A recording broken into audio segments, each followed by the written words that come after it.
welcome back. If you've been tagging along, episode 5. Tonight's good night. We're going to be getting this motor out, getting the 450 front end all bolted on and buttoned up. When I'm getting ready to pull this, so getting ready to pull the motor, there's a few things that I'm going to have to set aside and box up because obviously the rear sets are getting put back on. These are all getting put back on. The only reason this motor's been here is for mock-up. I know we were going to go with the chrome in the beginning, and I had another motor that I let the guys over at Laconia Harley get a hold of, and they're the ones building the motor for this bike. So thought the chrome would be the way to go, but we're going to keep it as a blondie. So yeah, let's dig into it. Just getting a few more parts situated before I get the front end all mounted on the Sportster. So I said before, I got these fast flex bars, and they're unique, very unique bars, and they work excellent. If you ever get a chance to ride a dirt bike or ATV or Harley with a set of these, you'll feel the difference immediately. It's just the vibration that you lose in your hands, the dampening abilities. You can change these up. So in these box, when you order these bars from them, it comes with different, I guess you would say poundage settings of how much pressure it takes to get them to move a little bit, red being the hardest. I don't know exactly the blue and the yellow. I've run the red on the Harley. Obviously that's the Dyna is a little heavier, so I might change it up a little bit with the Sportster. Not sure, it'll go by feel. But for right now, I gotta get the end of these bars tapped. One of the things that they offer when you order these, it's hard to tell, but they're right there inside. Obviously the hand guards. You need the hand guards if you intend on crashing your bike multiple times, which I don't, but I'm gonna. I know it. These rods right here are vibration dampening rods. In order to get those in, you have to tap the end of these handlebars. So I got a set of risers that I've had sitting in the shed here for a while, and just to make it easier for me, I'm going to get these mounted onto these, get it mounted onto these risers real quick, just so it doesn't move around, doesn't wiggle and all that good stuff when I'm trying to tap these bars. You know what I mean? So if anything you can do to make your life easier, do it. I know I got to put my gloves back on because it's absolutely freezing.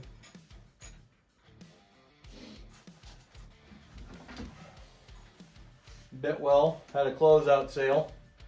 Obviously needed to grab a set of these risers. These risers are their gringos, but they're an oversized riser, so they actually accept an 1 1/8 handlebar rather than your standard 1 inch on Harley. So if I ever get to the point where I want to run just a different set of risers, get a little extra height, being these are 6 inch, I can do so. So let me finish this getting all mounted on, and we'll start tapping. So we got this nice big grate. What is this thing? It is a 5/8 by 11 tap that they send you when you order. Get yourself a nice tap lock set up. Get a little leverage on that thing. Can't be too shy about it. Let me get some oil here.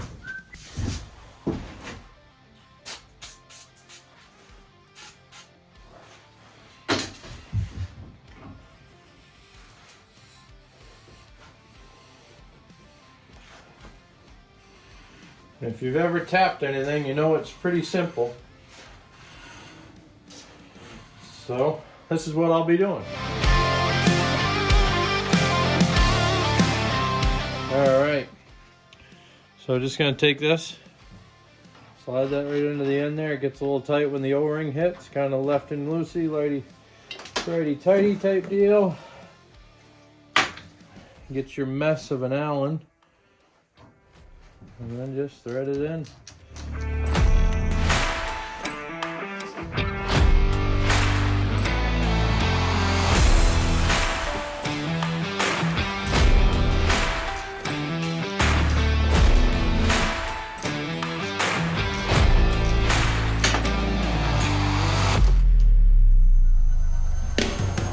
And all I'm doing there is just recessing it in just a hair, so that when I go to mount my handguards on here, like so, that's I believe the wrong side.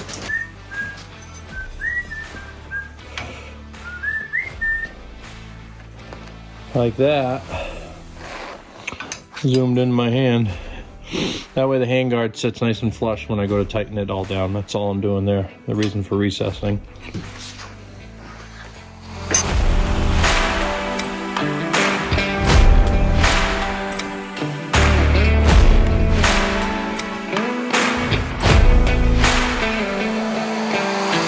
Just get everything tightened up, not really tightened up too much, but kind of just snugged up, just so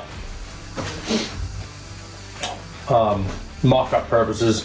Once I get done installing this too, so once this whole thing is all buttoned up, the last thing I'm going to do is I'm going to go through, as everybody should, everything is going to get either Loctited, semi-Loctite, or over the years I found, honestly, for some reason, RTV works best, has been working best for me with my Dyna and a lot on the other Sportster.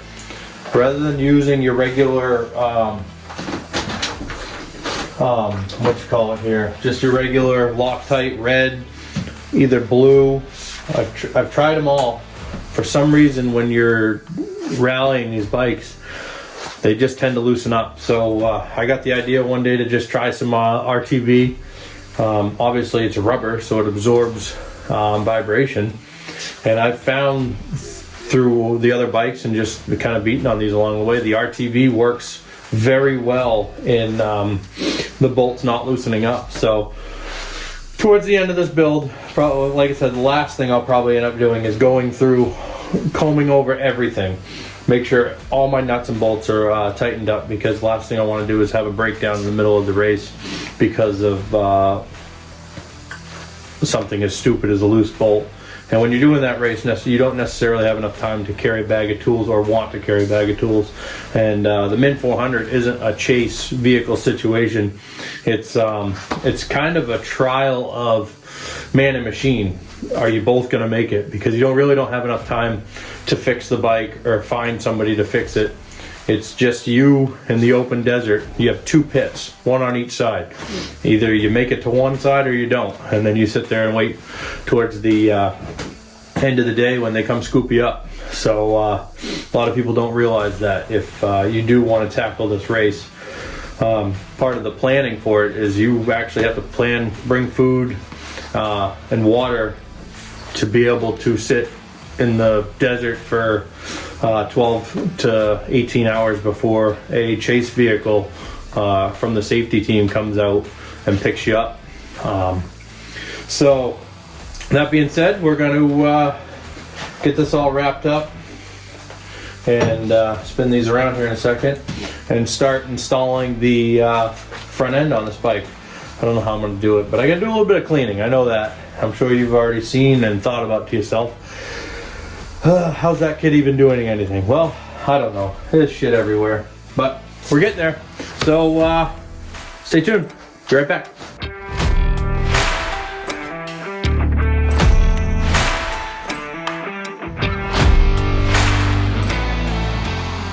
Get everything off of the engine now, so time to get this thing out, and then I can get the jack underneath it and get these trees all bolted on. So still got one more bolt, which shouldn't be too bad.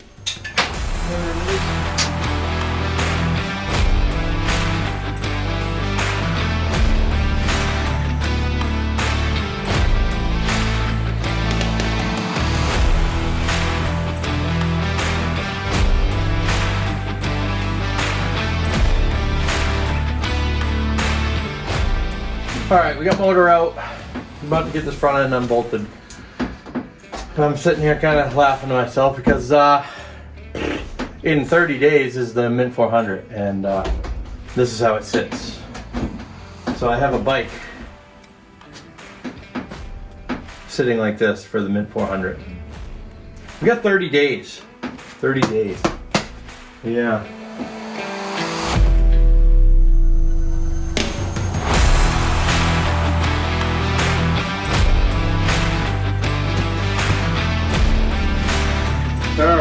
So, I just want to show you guys real quick, because all the guys that are out here, we're all building Sportsters and racing. I hope you guys join us for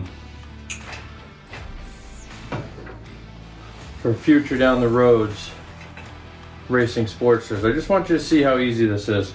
So, as you guys know, you run, that's your stock tree off a CRF450, 250. It's 04 and up. I forget the end year, but I know it's an 04, maybe like an 04 to a 14, or maybe 12. I'm not exactly sure. These are like 04s, 05s. Stock stem, stock race, trees, everything. I already got the top bearing in here and the dust guard on it. All we're doing, taking that, sliding it through just like you're mounting your regular 39, 49, whatever tree you're using on your Harley. Believe it or not, the race inside your neck on a Sportster, it's identical to the same, it's the same pitch for the bearings for a Honda CRF. It makes no sense. The only thing that you need to do in order to put your 450 front end, or your dirt bike front end, on your Dirkster, or your hooligan bike, whatever you want to call it, you just got to make a little aluminum spacer. The inside diameter is just under 1.25 inches. I think I cut mine 1.25 inches just for wiggle room, and I made mine 3/8 thick. All I'm doing is setting my little spacer on there. The original lock nut. I'm sure there's a different name for it. The moto guys will know. I don't know. Twist that on. You're gonna get grease all over yourself. Once you snug it up just a little bit, you can kind of just rotate the tree back and forth, hold that pinch, hold that nut until you feel like it's, I feel real good about that.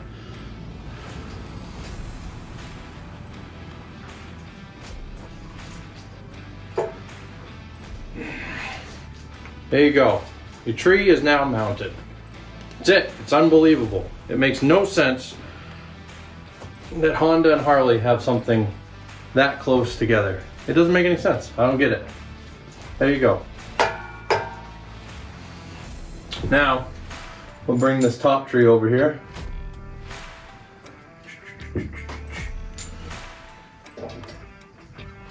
Set that down on. Getting close now. My top nut right there, and I got a washer right here I gotta grab.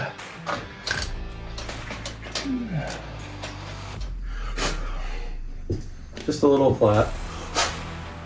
Everything is greasy and cut out here.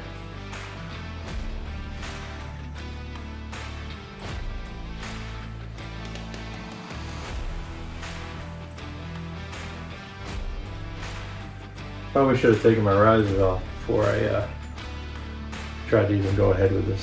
It's kind of a stupid idea, but whatever.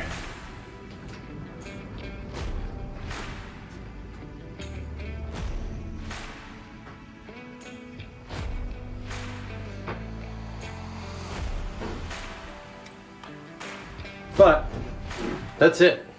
They bolt on. Other than, the only thing you need is a spacer, and they bolt on. You have now a 450 front end on your Sportster. It's way too easy. It makes it, I don't know, it's too easy. Everybody should do it. All right, we got the trees all bolted up now. I'm gonna be just sliding the forks up and in. This is simple enough. Nothing crazy to this one.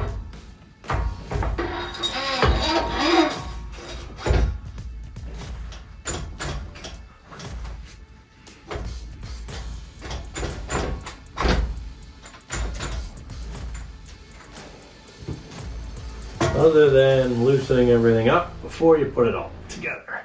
It's probably a smart move.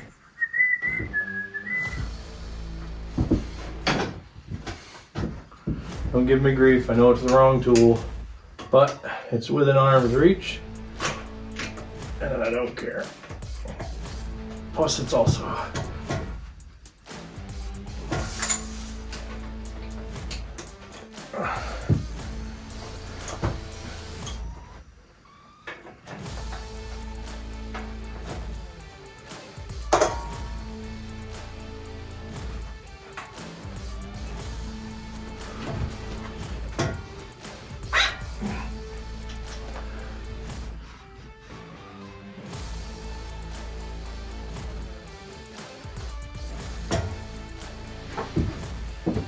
all right.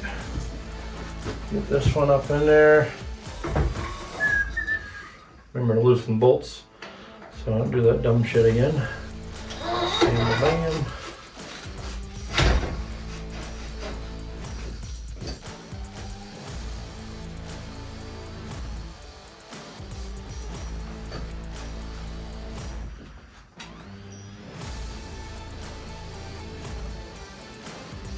All right.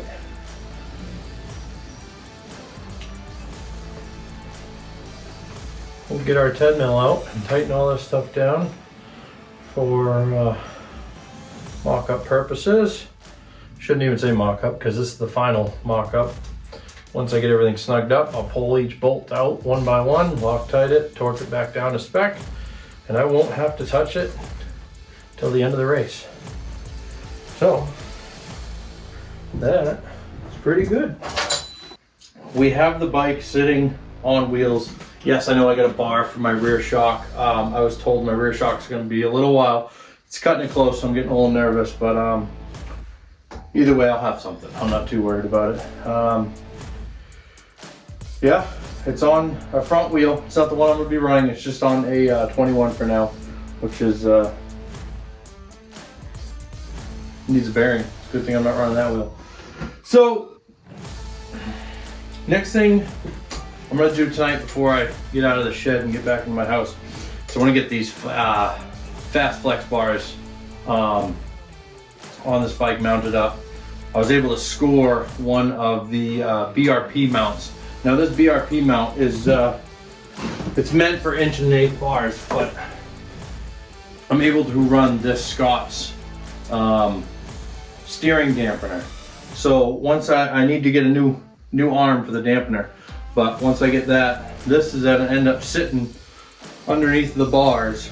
There'll be a tab that comes, I'm gonna have to weld onto the frame, just a little, it's like a little bolt that sits in the end of this arm. So as you're riding through, you don't get a lot of tank slap. It takes a lot of the brunt hits out of the bike. So this is gonna be a real big help and a necessity for the Mint in future races to come. So we'll get that sooner than later, but for now, let's get these handlebars all mounted. All right, the moment I've been waiting for is finally get these handlebars mounted on there, and I'm gonna throw the seat on for now just to get the feel out of this, see where it's at, see how much I like this. And I can tell you, I like the look of that already.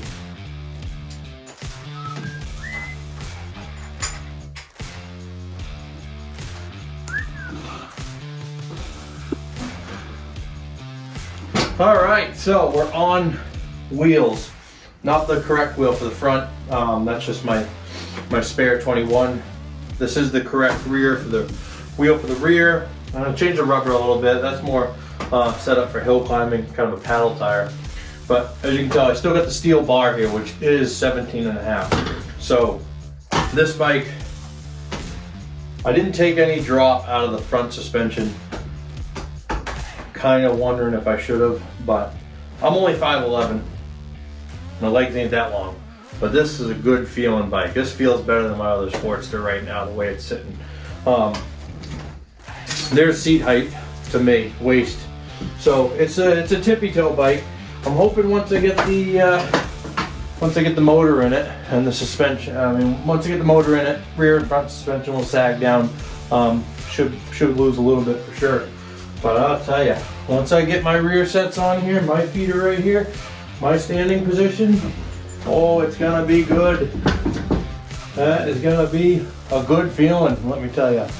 Even the seat's comfortable too. I like these seats. Mikey Virus. Get on to him on Instagram. He made these for racing, and you can order them through Saddlemen. It's the Virus Moto seat.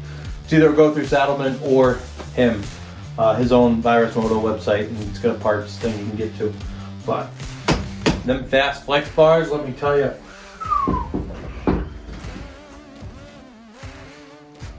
Do some friggin' knack-knacks.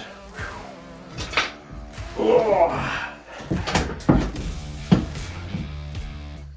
I'm happy with that. That is a tall bike.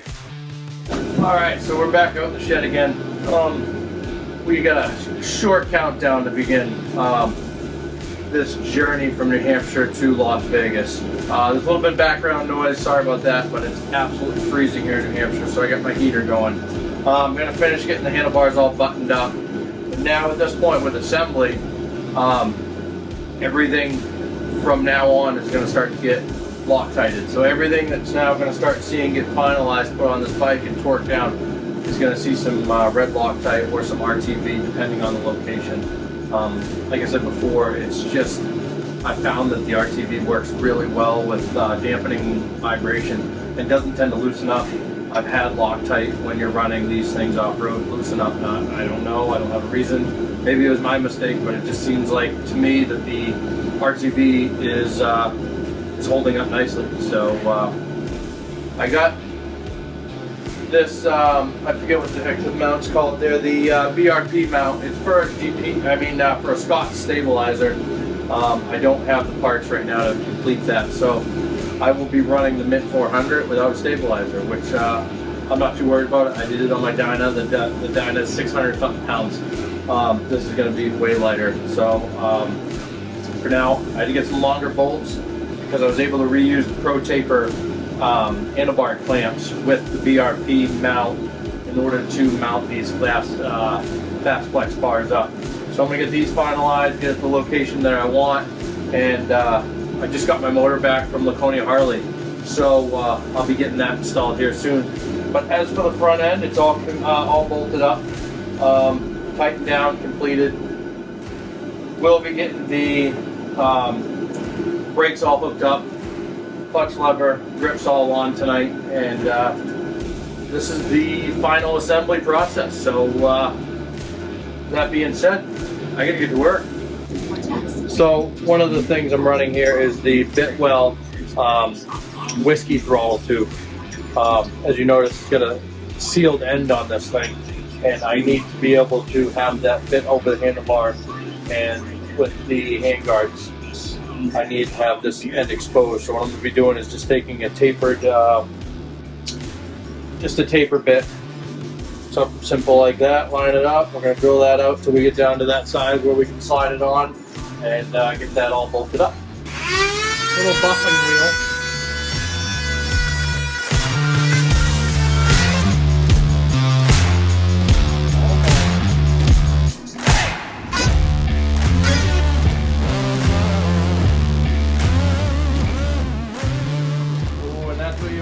There, free spinning. Oh, I got a little bind. I think it's just from not cleaning the aluminum powder out of there, because that thing is dirty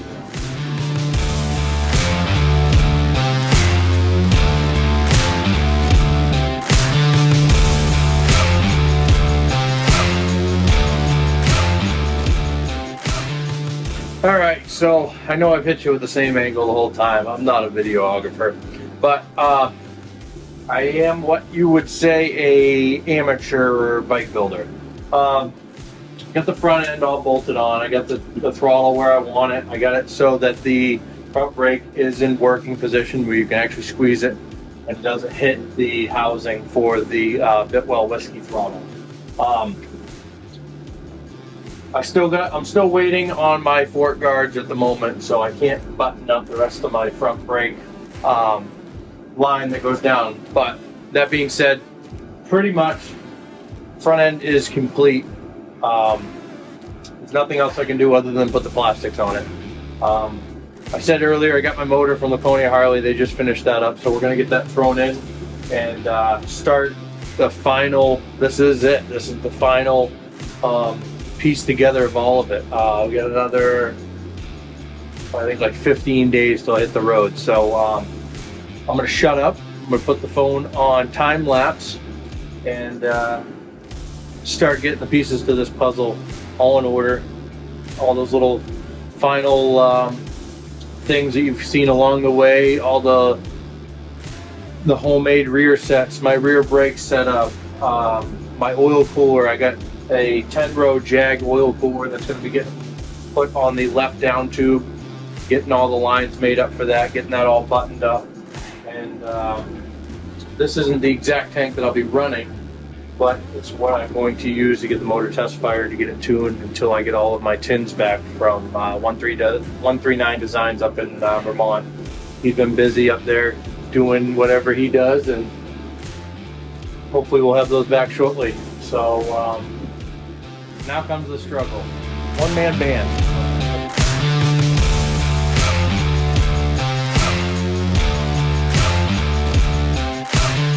So I'm getting ready to just put this top motor mount in. These ones can get right tightened down. This up top actually has a little bit of adjustment to it. So once I get this in place, I'm going to lock that right down nice and tight. But we can also start, when everything's getting final tightened, align this motor up nicely. So yeah. One of the things I found works really well is this thread locker. It's the gel version. That's another option for you guys out there getting ready to run these things in the dirt and really want everything to stay tight. Now the lock washer up here is just an extra. That's all that is.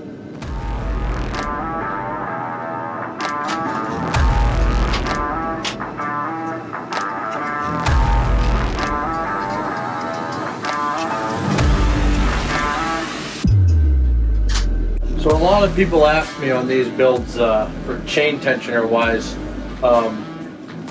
what are you doing with your chain tensioner? What the hell is that with the other bike? Literally, just a skateboard wheel, that's all. Skateboard wheel and a high-speed bearing. I use the rear motor mount, rear exhaust mount. Put a brass bushing in there, tap it in. First you drill it out to a 3/8 or just under, tap in your brass fitting, and then drill out the inside of it to a 5/16 because that's the size of the bolt that goes through these.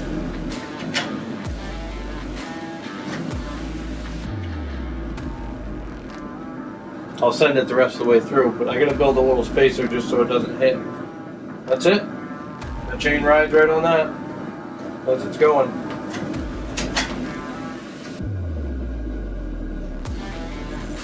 But I gotta make a little spacer to go behind it so the back end of that does not hit the mount.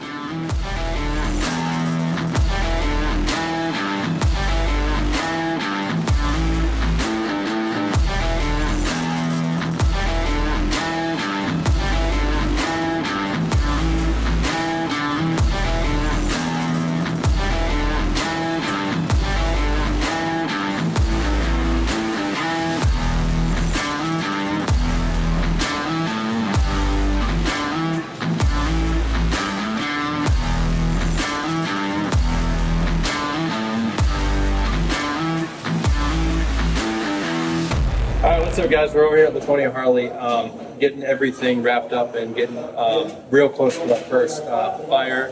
And then today looks like we'll be on the dyno getting it all tuned up and getting it finalized, other than still waiting on some tins and all that good shit to show up.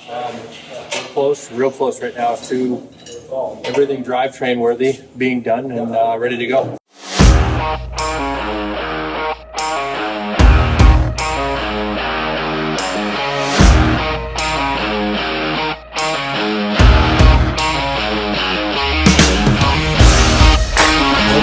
Dyno.